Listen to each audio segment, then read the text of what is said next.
रुपाली चाकणकरांचे कार्यकर्ते महाराष्ट्रातल्या माता भगिनींना कशा प्रकारे धमकावत आहेत याची एक उत्तम उदाहरण मी ते ऑडिओ क्लिपच्या माध्यमातून महाराष्ट्राच्या जनतेला दाखवण्याचा प्रयत्न केलेला आहे।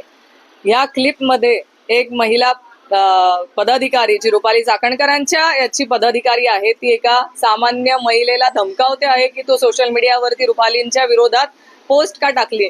मला एक सांगा, न्याय विचारणं किंवा जाब विचारणं, ज्या संविधानिक पदावरती रुपाली चाकणकर बसलेल्या आहेत त्यांना जाब विचारणं गैर आहे का? तुम्ही तुमच्या कर्तव्यामध्ये कसूर केलेली असेल तर महाराष्ट्रातल्या माता भगिनी तुम्हाला जाब विचारणारच। तुम्ही त्यांचं उत्तर हे प्रेमानेच देणं तुमचं बंधनकारक आहे।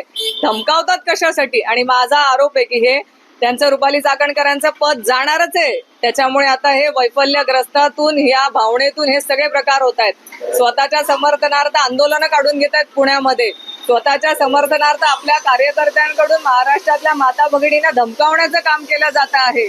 वैफल्यग्रस्त भावनेमधून समोरच्या जे लोक त्यांना जाब विचारत आहेत की तुमच्या कामामध्ये तुम्ही कुचराई केलेली आहे, अशा ज्या लोकांना प्रश्न विचारलेले ज्या लोकांनी त्या लोकांना चिल्लर म्हणणं, हे सगळे प्रकार वैफल्यग्रस्त भावनेमधून होत आहेत।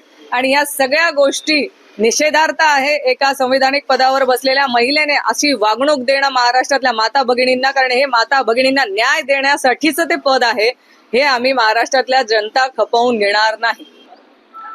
महिला आयोगाचं पद हे रुपाली चाकणकरांकडनं काढलंच जाणार आहे आणि त्याच वैफल्यग्रस्त भावनेमधून माता भगिनींना धमक्या देणारे फोन कॉल त्यांच्या कार्यकर्त्यांकडनं होत आहे। स्वतःच्या समर्थनार्थ आंदोलनं केली जात आहेत, लोकांना चिल्लर म्हटलं जात आहे। हे सगळं प्रकार वैफल्यग्रस्त भावनेतून होत आहे, कारण त्यांना माहितीये त्यांचं पद हे काढलं जात आहे आणि त्यांच्या जागी नवीन नियुक्ती केली जाणार आहे। एबीपी माझा, उघडा डोळे बघा नीट।